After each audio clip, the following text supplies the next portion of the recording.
Hi, boys and girls. I wanted to talk to you about poems today. Every April, people that love poems, people that love reading poems and writing poems celebrate National Poetry Month. So during the month of April, you can read lots of poems, write poems, illustrate poems. There's just lots of fun things to do. So one of my favorite things to write about is nature and finding beautiful things outside. So I was walking the other day, and I wish I could show you the actual flowers, but I can't. They're not from even from my yard. They're they're in front of the post office, and they're beautiful. I know they're called daffodils, and today I'm going to just think about daffodils and show you how I might go about writing a daffodil poem. But first, writers sometimes like to make a list. So I'm going to turn this. You're going to see the paper more than me right now. Writers will just jot down lists of words that go along with their topic. So I wrote daffodils here, and I'm just going to sort of think out loud and write down some words. Obviously, they're yellow. They're a really beautiful yellow, kind of like butter. So I'll write the word butter here. And they are, I'm going to show you again. If you look very closely, when I zoom in, I can see the blooming part, the yellow part. And they look like they have little cups. And I'm just going to write that down. They have cup. It's got a cup or cups. And it's kind of a lacy piece underneath the cup. Maybe it even looks like a teacup. I could draw a teacup here just to kind of, sometimes I draw, sometimes I just write words. So it definitely reminds me of a teacup. And then I'm going to remember, I thought about the way they move. They were swaying, so they sway in the breeze. They reminded me of ladies dancing, so I'm just going to write the word dance. And of course it's spring, so they're a spring flower. I know they're grown from bulbs that people plant in the fall, and if you plant them, they keep coming back every year. So maybe this year I'll plant some bulbs, because I sure am enjoying all the flowers that other people in my neighborhood have growing. So now I'm going to think, in a way, sometimes people just make a little poem that's a list of words that go with their idea. But I want to take some of these words and see if I can write just a free verse poem.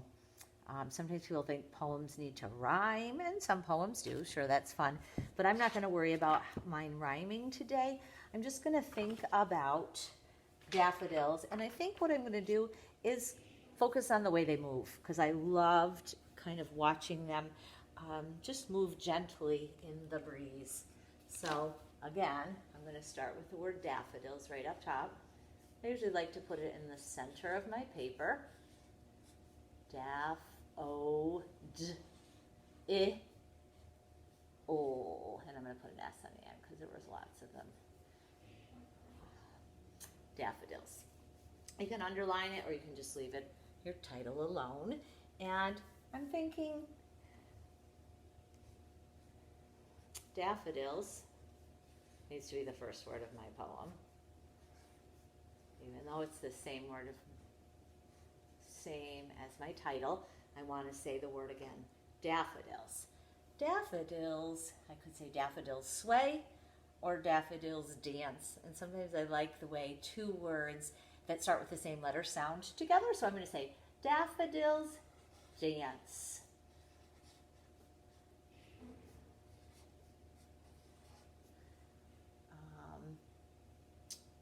In the breezes, in the breeze. I've got to say the words out loud and listen to the way they sound. Daffodils dance in the breezes of spring. So I kind of want those other words just to fall down the page. Daffodils dance in the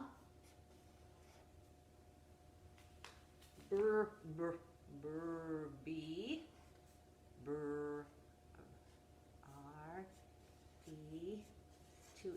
make that long E sound. In the breezes of, tricky sight word because it sounds like it's a V, but it's a O-F, of spring.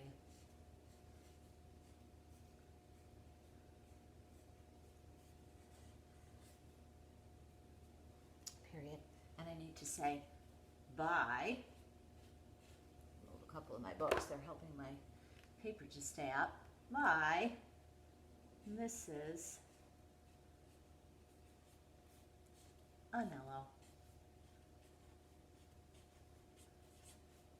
Always sign your work, boys and girls. Be proud. Maybe I'll even illustrate it and show it to you next time. So that's it. I mean, poems are fun. They don't have to be long. Many of my favorite poems are pretty short.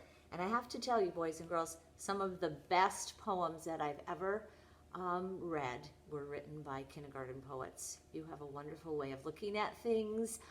You can use your imagination and just pretend a little bit. So look around the house. You might look around and find a crayon and say, let me look closely at this crayon. What does it remind me of? You might walk in your room and find a favorite hat. You might walk over here and, let's see what I have. I could write about a bunny, an Easter bunny or a real bunny. This is just a little bunny I had sitting around. Sometimes I'll look at a book for a bit if I'm stuck. Even flipping through and looking at the different colors in this storybook. Bluebird is blue like the sky and the sea. That almost sounds a little bit like a poem. So look around, keep your eyes open. If you can go outside, that's often the best place to get ideas for poems. So until next time, keep writing, be kind, go outside, and take care of yourself. I'll talk to you again soon. Bye-bye.